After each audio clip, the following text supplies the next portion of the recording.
નમસ્કાર મિત્રો, આજે આપણે ચેપ્ટર 7 પી વિભાગના તત્વો લેક્ચર 4 માં પહોંચી ગયા છે.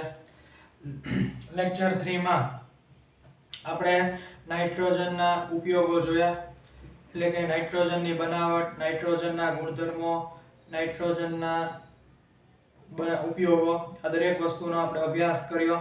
ત્યારબાદ ટોપિક 7.4 જે છે ઓક્સાઇડ્સ ઓફ નાઇટ્રોજન નીકળી ગયો છે, એ આપણે કરતા નથી. ઓક્સાઇડ્સ ઓફ નાઇટ્રોજન ડિલીટ થઈ ગયો છે, જે આપણે કરતા નથી. મેં તમને કીધું છે કે જરૂરી નથી કે અત્યારે આપણે છોડી દીધું એટલે ભવિષ્યમાં ન કરવું. ભવિષ્યમાં જે રીતે સ્કૂલ ખુલશે, ટાઈમ મળશે, એ પ્રમાણે આપણે કરી લેશું. અત્યારે આપણે જે વસ્તુ બોર્ડે રાખી છે, જેડબલઈ પણ એ પ્રમાણે જ મોસ્ટલી પેપર બનાવશે, એટલે તમારે જેડબલઈ નીટમાં પણ ચિંતા કરવાની જરૂર નથી. ત્યાં સુધીમાં થઈ પણ જશે. અત્યારે આપણે પ્રાથમિક તબક્કે આવી રીતે જોઈએ છે. ત્યારબાદ ટોપિક 7.5 જે છે એ છે નાઇટ્રિક એસિડ. નાઇટ્રિક એસિડ જે છે એની ફોર્મ્યુલા છે HNO3. ખૂબ મહત્વનો ટોપિક છે અને નાઇટ્રિક એસિડ જે છે એ આપણે એનો બનાવટ જોવાની છે, લેબોરેટરી પ્રિપરેશન જોવાની છે, એઝ વેલ એઝ લેબોરેટરીનો બનાવટ તેમજ ઔદ્યોગિક ઉત્પાદન, ઓસવાલ્ડ પદ્ધતિ જે ખૂબ મહત્વની છે એનો આપણે અભ્યાસ કરવાનો છે. ઉપરાંત નાઇટ્રિક એસિડના ઓક્સિડેશન કરતા તરીકેના જે સમીકરણો છે એનો અભ્યાસ કરવાનો છે. આ દરેક વસ્તુ આપણે જોવાની છે. સૌ પહેલા નાઇટ્રિક એસિડની વાત કરીએ તો નાઇટ્રિક એસિડ છે એ નાઇટ્રોજન ઓક્ઝો એસિડ્સ ના નાઇટ્રોજનનો જે ઓક્ઝો એસિડ્સ છે એને આપણે નાઇટ્રિક એસિડ કહેવાય છે.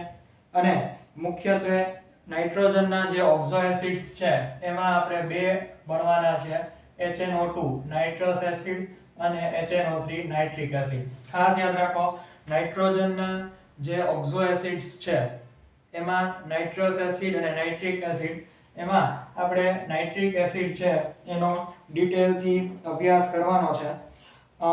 નાઇટ્રિક એસિડ છે આ બંનેમાં, એમાં સૌથી મહત્વનું નાઇટ્રિક એસિડ છે. નાઇટ્રિક એસિડની બનાવટ જોઈએ તો લેબોરેટરીમાં આપણે બનાવટ જોઈએ તો લેબોરેટરી બનાવટ એમાં નાઇટ્રિક એસિડ છે એ સોડિયમ નાઇટ્રેટ NaNO3 અને સલ્ફ્યુરિક એસિડ વચ્ચે પ્રક્રિયા કરવાથી આ જે બનાવટ છે એ લેબોરેટરીની બનાવટ છે. સોડિયમ નાઇટ્રેટ અને સલ્ફ્યુરિક એસિડ વચ્ચે પ્રક્રિયા કરવાથી આપણને નાઇટ્રિક એસિડ અને sodium hydrogen sulphate by product એટલે કે ઉપપેદાશ આપણને મળે છે. આ જે વાત થઈ એ લેબોરેટરી પ્રિપરેશન નાઇટ્રિક એસિડની છે. ઇન્ડસ્ટ્રીયલ પ્રિપરેશન ઔદ્યોગિક ઉત્પાદન આપણે જોઈએ તો ઔદ્યોગિક ઉત્પાદન નાઇટ્રિક એસિડનું આપણે ઓસવાલ્ડ ની પદ્ધતિથી જોવાનું છે.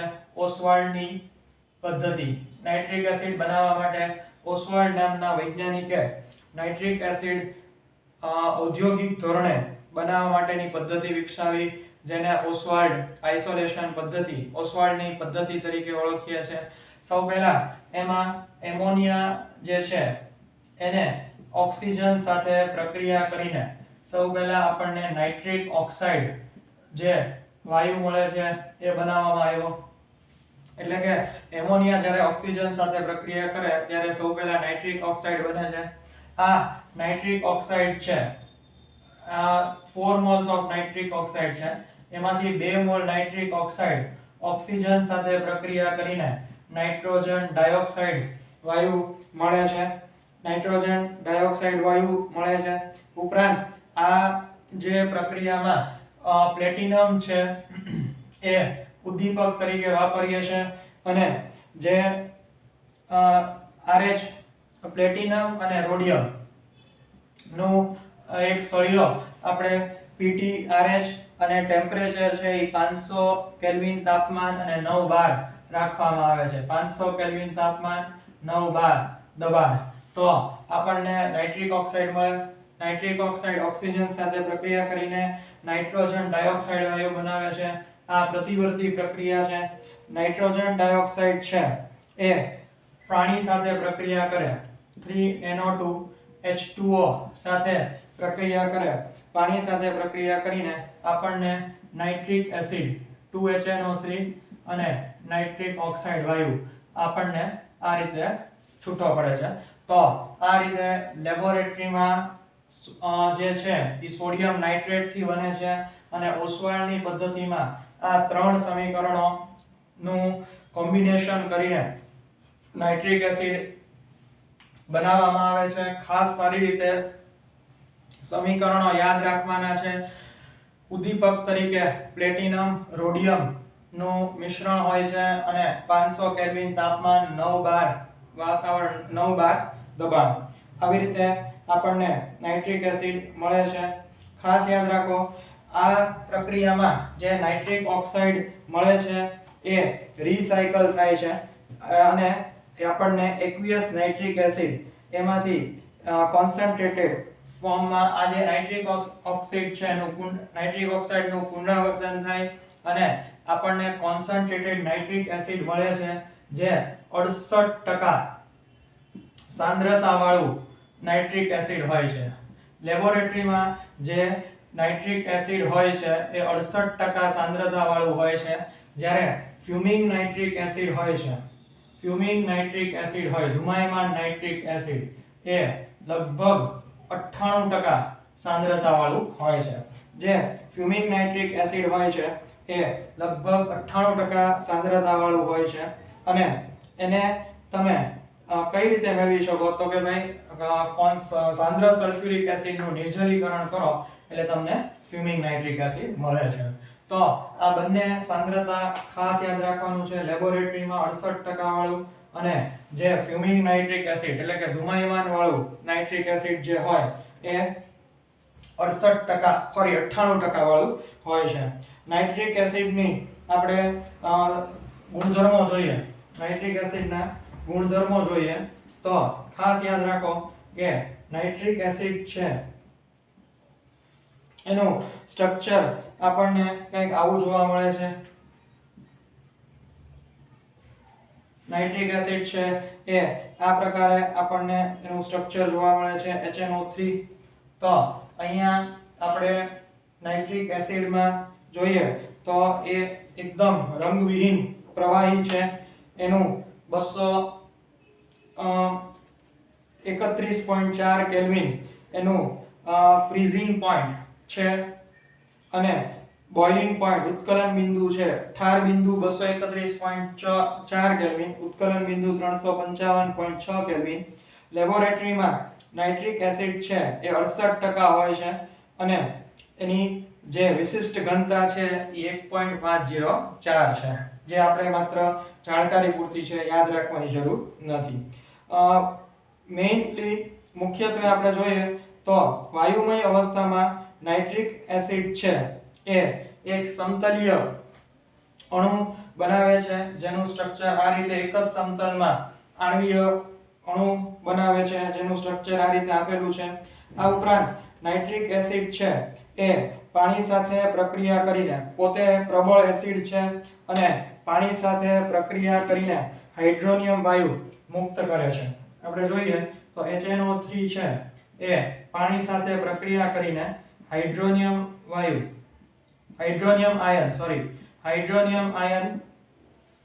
છે એ મુક્ત કરે છે. એટલે કે પ્રબળ એસિડ હોવાને કારણે એ એસિડ નો હાઇડ્રોનિયમ આયન છે એ મુક્ત કરે છે અને પાણીમાં એ પ્રબળ એસિડ તરીકે વર્તે છે પાણી સાથે.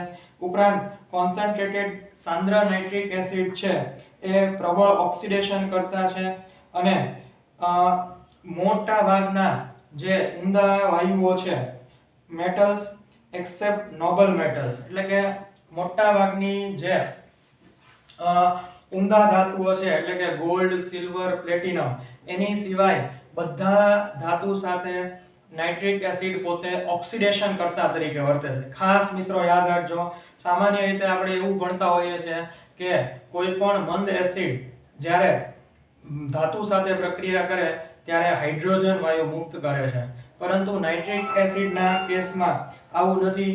નાઇટ્રિક એસિડ છે એ માત્ર બે જ ધાતુઓ, ખાસ MCQ માટે યાદ રાખજો મિત્રો, નાઇટ્રિક એસિડ છે એ માત્ર બે જ ધાતુ મેગ્નેશિયમ અને મેંગેનીઝ સાથે ખૂબ જ મંદ એસિડ સાથે ખૂબ જ મંદ નાઇટ્રિક એસિડ સાથે પ્રક્રિયા કરીને હાઇડ્રોજન વાયુ મુક્ત કરે છે. માત્ર બે જ ધાતુઓ મેગ્નેશિયમ અને મેંગેનીઝ, એ પણ એનું સાંદ્રણ છે એ 0.5% જેટલું હોય ત્યારે જ તે તમે હાઇડ્રોજન વાયુ મેગ્નેશિયમ અને મેંગેનીઝ છે એ નાઇટ્રિક એસિડ સાથે પ્રક્રિયા કરીને હાઇડ્રોજન વાયુ મુક્ત થાય છે. બાકી દરેક ધાતુ સાથે નાઇટ્રિક એસિડ છે એ ઓક્સિડેશન કરતા તરીકે વર્તે છે. ખાસ ધ્યાન રાખજો, આ પોઈન્ટ ખૂબ મહત્વનો છે જે આપણે ભવિષ્યમાં પછી આમાં જ આગળ જોવાનો છે. મેં કીધું એ પ્રમાણે ઉમદા ધાતુઓ ગોલ્ડ પ્લેટિનમ સાથે પ્રક્રિયા કરતો નથી.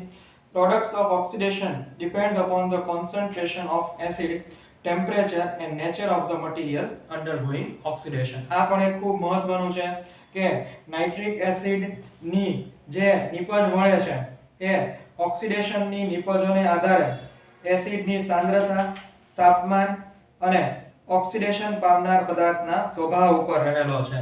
એટલે આ પોઈન્ટ ખાસ યાદ રાખજો કે નાઇટ્રિક એસિડ જ્યારે પ્રક્રિયા કરે ત્યારે નિપજનો આધાર આટલા પરિબળો ઉપર રહેલો છે. ખાસ સારી રીતે આ પરિબળો પાકા કરવા હજી એકવાર કહી દઉં છું. ઓક્સિડેશન ની નિપજોનો આધાર એસિડની સાંદ્રતા, એસિડ કેટલું સાંદ્રણ છે મેં તમને વાત કરી, 0.5% સાંદ્રતા હોય ત્યારે જ હાઇડ્રોજન વાયુ મુક્ત થાય છે. ઉપરાંત તાપમાન અને ઓક્સિડેશન પામનાર પદાર્થના સ્વભાવ ઉપર રહેલો છે. આપણે સમીકરણ જોઈએ તો સમીકરણ ખૂબ મહત્વના છે.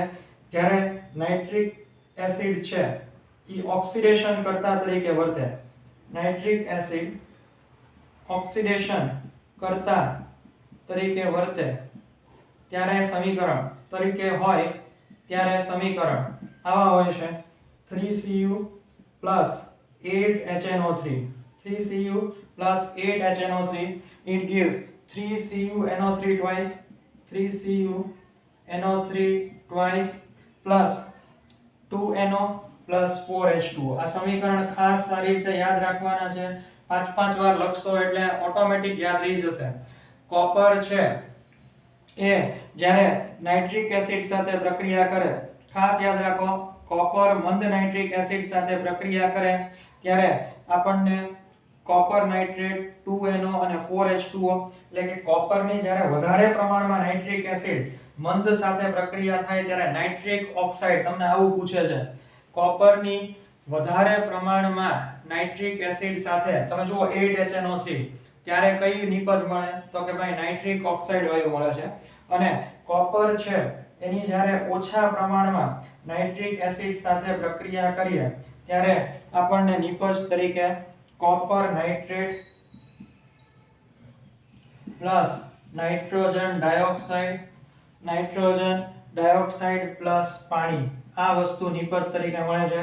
આ બંને સમીકરણો જી નીટમાં ખૂબ પૂછાયેલા છે. બરાબર સારી રીતે યાદ રાખજો. જ્યારે કોપરની વધારે પ્રમાણમાં મંદ નાઇટ્રિક એસિડ સાથે પ્રક્રિયા કરો ત્યારે નાઇટ્રિક ઓક્સાઇડ વાયુ ઉત્પન્ન થાય છે. જ્યારે કોપરની ઓછા પ્રમાણમાં નાઇટ્રિક એસિડ સાથે પ્રક્રિયા કરો ત્યારે નાઇટ્રોજન ડાયોક્સાઇડ વાયુ ઉત્પન્ન થાય છે. ખાસ આ પોઈન્ટ યાદ રાખવાનો છે. આ ઉપરાંત ઝિંક છે એ મંદ નાઇટ્રિક એસિડ સાથે પ્રક્રિયા કરીને N2O બનાવે છે અને સાંદ્ર એસિડ સાથે પ્રક્રિયા કરીને NO2 બનાવે છે. આ પણ એક સારી સમીકરણ છે, આપણે યાદ રાખશું કે ઝિંકની પ્રક્રિયા જ્યારે મંદ નાઇટ્રિક એસિડ સાથે કરીએ ત્યારે, એટલે કે વધારે પ્રમાણમાં નાઇટ્રિક એસિડ લઈએ, ઝિંકની પ્રક્રિયા જ્યારે વધારે પ્રમાણમાં મંદ નાઇટ્રિક એસિડ લઈએ, 10HNO3 લઈએ ત્યારે આપણને N2O 4ZnNO3 twice zinc nitrate plus 2 plus 5H2O plus 5H2O plus N2O nitrogen oxide, dinitrogen oxide. ખાસ ધ્યાન રાખીએ, ઝિંકની આ દરેક વસ્તુ ખૂબ મહત્વની છે જી નીટ માટે. નાઇટ્રિક એસિડ ના સમીકરણો એટલે જ એક એક બોર્ડ ઉપર લખીને સમજાવું છું.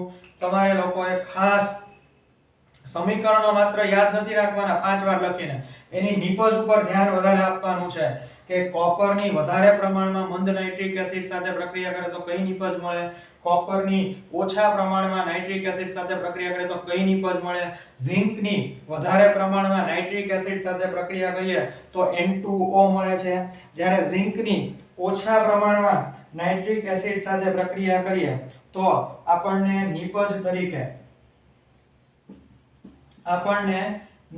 તરીકે જોઈ શકીએ છે કે નાઇટ્રોજન ડાયોક્સાઇડ વાયુ છૂટો પડે છે 2H2O NO2.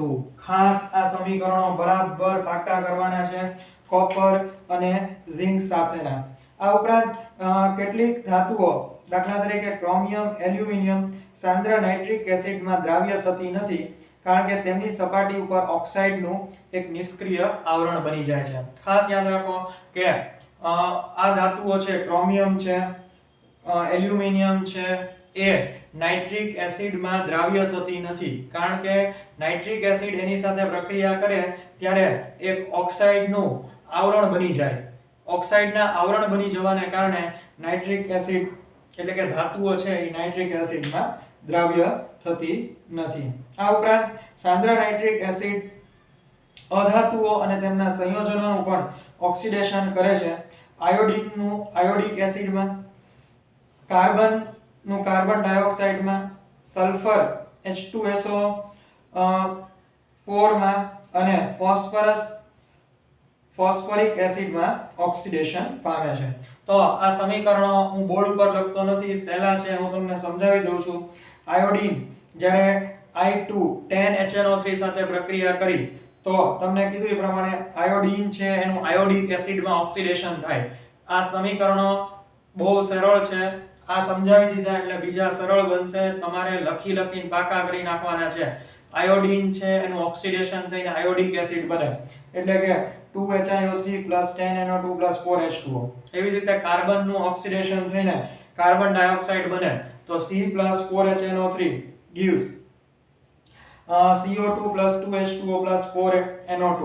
સેમ વે સલ્ફરનું નાઇટ્રિક એસિડ સાથે પ્રક્રિયા કરીએ તો sulphuric acid nitrogen dioxide 16H2O અને ફોસ્ફરસનું 20 moles of nitric acid સાથે પ્રક્રિયા કરીએ તો ફોસ્ફોરિક એસિડ 20 NO2 4H2O. તો આ ખાસ સારી રીતે નાઇટ્રિક એસિડના ઓક્સિડેશન કરતા એટલે કે અધાતુનું ઓક્સિડેશન કરી નાખે એટલે નાઇટ્રિક એસિડ પોતે ઓક્સિડેશન કરતા તરીકે વર્તે છે. એટલે તમને સમીકરણો આમ પણ પૂછી શકે કે નાઇટ્રિક એસિડ જ્યારે ઓક્સિડેશન કરતા તરીકે વર્તતો હોય ત્યારે અધાતુ સાથે પ્રક્રિયા લખો. નાઇટ્રિક એસિડ જ્યારે ઓક્સિડેશન કરતા તરીકે વર્તતો હોય ત્યારે ધાતુ સાથે પ્રક્રિયા લખો. તો ધાતુ સાથે પ્રક્રિયા લખીએ એમાંય નાઇટ્રિક એસિડ વધારે હોય ત્યારે કઈ નિપજ, ઓછી હોય ત્યારે કઈ નિપજ, ઝિંક નું જુદું, કોપર નું જુદું, અધાતુનું જુદું. આમ નાઇટ્રિક એસિડમાં ઘણી બધી વૈવિધ્યતા છે સમીકરણોમાં, જેથી દરેક સમીકરણ ખાસ તમને સલાહ આપું છું દરેક સમીકરણ 5-5 વાર લખીને નિપજ સાથે પાકા કરજો, જે તમને જીનીટ તેમજ બોર્ડમાં ખૂબ ફાયદો કરશે. આ ઉપરાંત નાઇટ્રિક એસિડ છે ઈ કથ્થાઈ વલય કસોટી આપે છે, જે નાઇટ્રિક એસિડની લેબોરેટરીમાં ખૂબ મહત્વની કસોટીમાંની એક કસોટી છે. રસાયણ વિજ્ઞાનની જે ખૂબ મહત્વની 2-4 કસોટીઓ હોય એમાં કથ્થાઈ વલય કસોટી આવે છે. કથ્થાઈ વલય કસોટી ખાસ યાદ રાખો કે જે પણ નાઇટ્રેટ ના દ્રાવ્ય ક્ષારો હોય, જે પણ ક્ષાર નાઇટ્રેટ ના હોય બરાબર, એ બધા જ નાઇટ્રેટના દ્રાવ્ય ક્ષારો કથ્થાઈ વલય કસોટી આપે. તમને અહીંયા માત્ર નાઇટ્રિક એસિડ નું આપ્યું છે, જરૂરી નથી કે નાઇટ્રિક એસિડ જ આપે. કોપર નાઇટ્રેટ એ આપે, મેગ્નેશિયમ નાઇટ્રેટ એ આપે. ટૂંકમાં નાઇટ્રેટના એવા ક્ષાર કે જે પાણીમાં દ્રાવ્ય હોય એ બધા જ ક્ષાર કથ્થાઈ વલય કસોટી આપે છે. આ એક વધારાનો પોઈન્ટ કહું છું, યાદ રાખજો. હજી એકવાર કહું છું, આપણને નાઇટ્રિક એસિડ મંદ નાઇટ્રિક એસિડ થી સમજાયું છે કથ્થાઈ વલય કસોટી, પણ જરૂરી નથી. એવા દરેક ક્ષારો કે જે પાણીમાં દ્રાવ્ય હોય એ દરેક કથ્થાઈ વલય કસોટી આપે છે. હવે કથ્થાઈ વલય કસોટીમાં હોય શું? તો કે ભાઈ કથ્થાઈ વલય કસોટીમાં મંદ નાઇટ્રિક એસિડ લેવાનું. આ કસોટી પણ અગત્યની છે, અહીંયા સમજાવું છું. કથ્થાઈ વલય કસોટી. તો કથ્થાઈ વલય કસોટીમાં તમારે મંદ નાઇટ્રિક એસિડ લેવાનું છે. આ ઉપરાંત FeSO4 નું ફેરસ સલ્ફેટ નું તાજું બનાવેલું દ્રાવણ લેવાનું છે અને સાંદ્ર સલ્ફ્યુરિક એસિડ જે છે એ ટેસ્ટ ટ્યુબ હોય, કસનળી હોય, એના ધારને ટેસ્ટ ટ્યુબ કસનળીની જે દીવાલ હોય એને અડાડીને ડ્રોપ બાય ડ્રોપ, ટીપે ટીપે નાખવાનું છે. તો આ ત્રણેય વસ્તુ આપણે યાદ રાખવા માટે મેં લખી છે કે મંદ નાઇટ્રિક એસિડ, ફ્રેશલી પ્રિપેર્ડ એકદમ તાજું બનાવેલું ફેરસ સલ્ફેટનું દ્રાવણ અને સાંદ્ર સલ્ફ્યુરિક એસિડ. હવે આપણને ક્વેશ્ચન થાય કે ભાઈ તાજું બનાવેલું દ્રાવણ શું કામ? તો જો દ્રાવણ 1 કલાક પહેલા બનાવેલું હોય તો ફેરસ છે ઈ ફેરસ આયન છે ઈ ફેરિક આયનમાં કન્વર્ટ થઈ જાય, એટલે કે એનું ઓક્સિડેશન થઈ જાય અને આપણને જે જરૂરી પ્રાપ્ત નિપજો છે ઈ મળતી નથી. હવે આપણે જોઈએ એના સમીકરણ. તો સૌ પહેલા નાઇટ્રેટ આયન છે એ ફેરસ સલ્ફેટ સાથે પ્રક્રિયા કરશે, FeSO4 સાથે પ્રક્રિયા કરશે. એટલે અહીંયાથી આપણે FeSO4 માંથી માત્ર આયનના જ સમીકરણ લખીએ છીએ. એટલે અહીં આપણે 3Fe2+ લખશું, NO3- +3Fe2+ +4H+ gives NO nitric oxide. It gives NO nitric oxide વત્તા 3Fe3+ 2H2O. તો અહીં પહેલા ફેરસ છે એ ફેરિકમાં કન્વર્ટ થઈ જશે. હવે આપણને જે કોમ્પ્લેક્સ ફોર્મ થયો છે, એક કોમ્પ્લેક્સ બને છે પાણી સાથે FeH2O6 3+. આ હેક્સા એક્વા આયન જે કોમ્પ્લેક્સ છે, સોરી FeH2O6 2-. આ કોમ્પ્લેક્સ છે એ પાણી સાથે પ્રક્રિયા કરીને FeH2O6 2- એ કોમ્પ્લેક્સ બનાવશે જે નાઇટ્રિક એસિડ સાથે નાઇટ્રિક ઓક્સાઇડ સાથે પ્રક્રિયા કરીને FeH2O5 NO2+ નામનો સંકીર્ણ બનાવશે. FeH2O5 NO2+ અને H2O છૂટું પડશે. ખાસ ધ્યાન રાખો મિત્રો, આ જે સંકીર્ણ બન્યો એનું નામ છે નાઇટ્રોસોફેરસ સલ્ફેટ. અને ખાસ યાદ રાખજો, તમને પ્રેક્ટિકલ એક્ઝામમાં પણ પૂછે છે કે જે કથ્થાઈ રંગ છે, કથ્થાઈ વલય કસોટીનો જે કથ્થાઈ રંગ છે એ આ નાઇટ્રોસોફેરસ સલ્ફેટ જે સંકીર્ણ બન્યો એને આભારી છે, એને કારણે આ કથ્થાઈ રંગ આવે છે. ખાસ સારી રીતે યાદ રાખવાનું છે. તો આ જે કમ્પાઉન્ડ છે નાઇટ્રોસોફેરસ સલ્ફેટ એ કથ્થાઈ રંગનો હોય છે અને માટે એને કથ્થાઈ વલય કસોટી એવું નામ આપવામાં આવેલું છે. તો ખાસ સારી રીતે આ કસોટી કરવાની છે. ઉપરાંત એના ઉપયોગો જોઈએ તો નાઇટ્રિક એસિડ મુખ્યત્વે ઉપયોગ ખાતરો માટે એમોનિયમ નાઇટ્રેટ અને વિસ્ફોટકો તથા પાયરોટેક્નિક્સમાં ઉપયોગી થતા અન્ય નાઇટ્રેટ સંયોજનોના ઉત્પાદનમાં થાય છે. તે નાઇટ્રોગ્લિસરીન, નાઇટ્રોટોલ્યુઇન અને અન્ય કાર્બનિક નાઇટ્રો સંયોજનોની બનાવટમાં ઉપયોગી છે. તેના અન્ય મુખ્ય ઉપયોગો સ્ટેનલેસ સ્ટીલ ના એસિડ ઉપચારમાં, ધાતુઓના નિક્ષારણમાં, રોકેટ વળતરમાં ઓક્સિડેશન કરતા તરીકે થાય છે. તો આ દરેક વાત મિત્રો નાઇટ્રિક એસિડની થઈ ગઈ.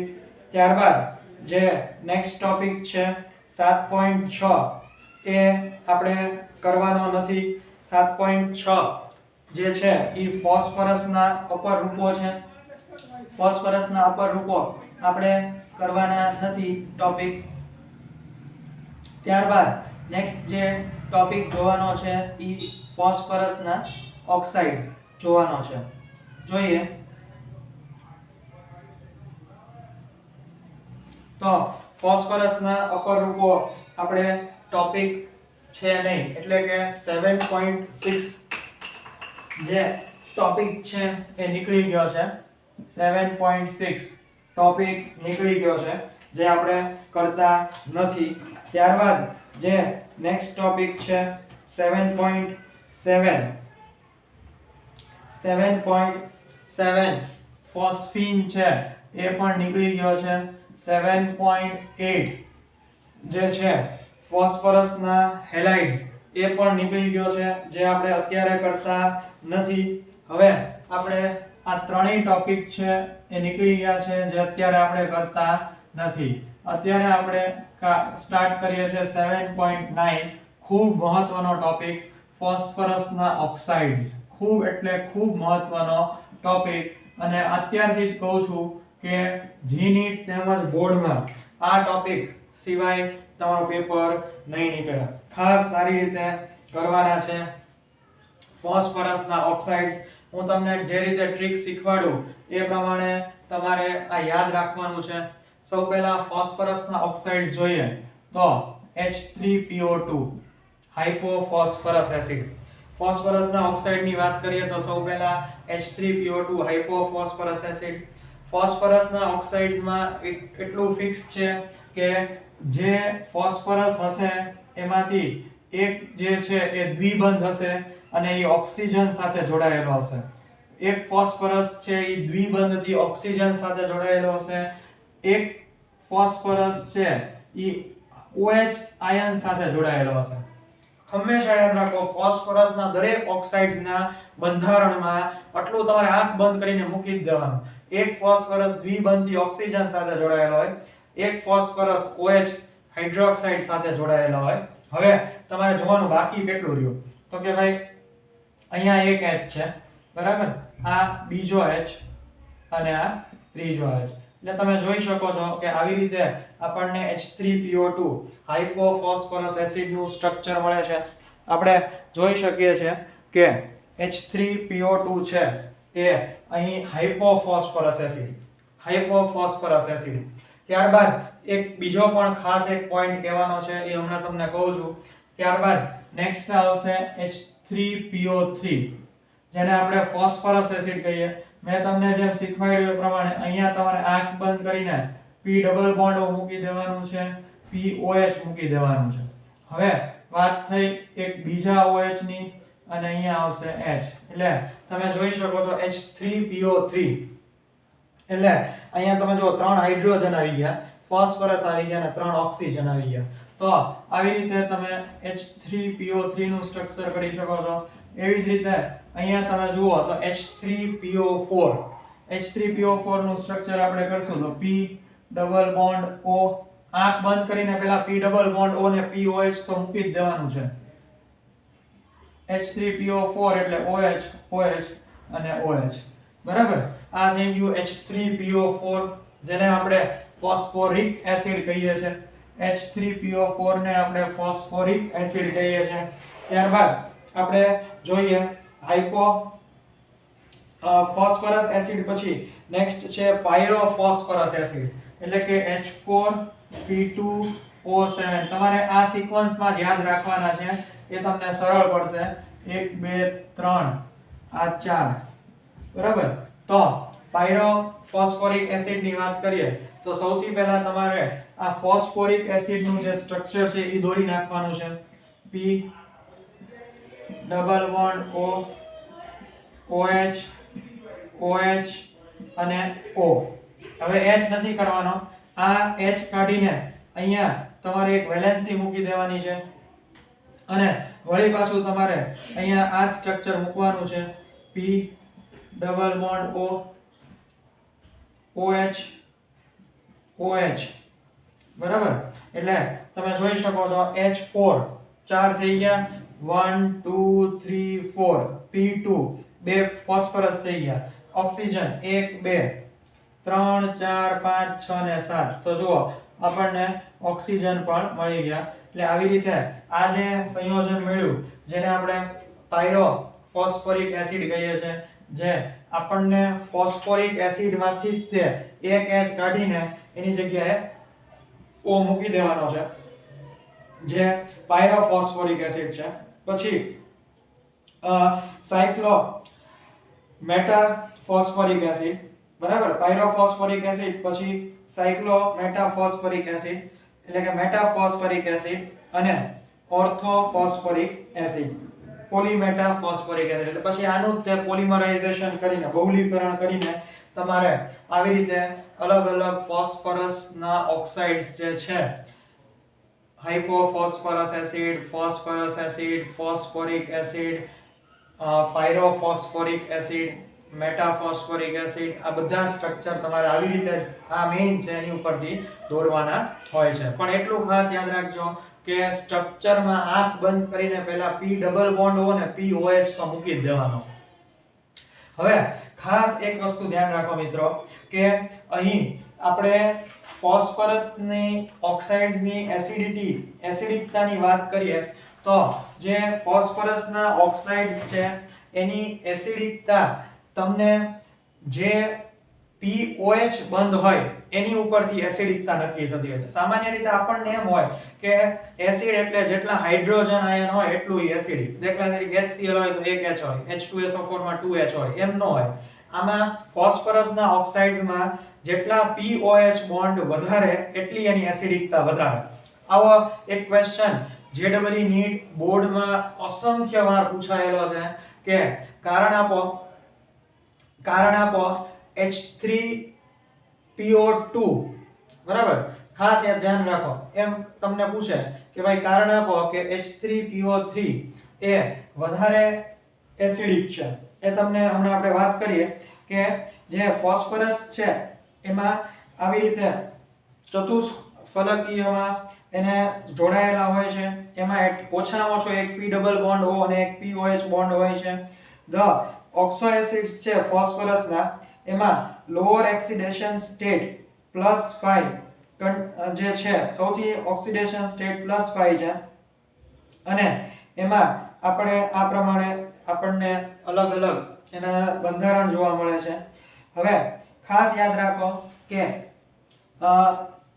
ફોસ્ફરસ ની જે નીચી ઓક્સિડેશન છે less than 5 contains addition of this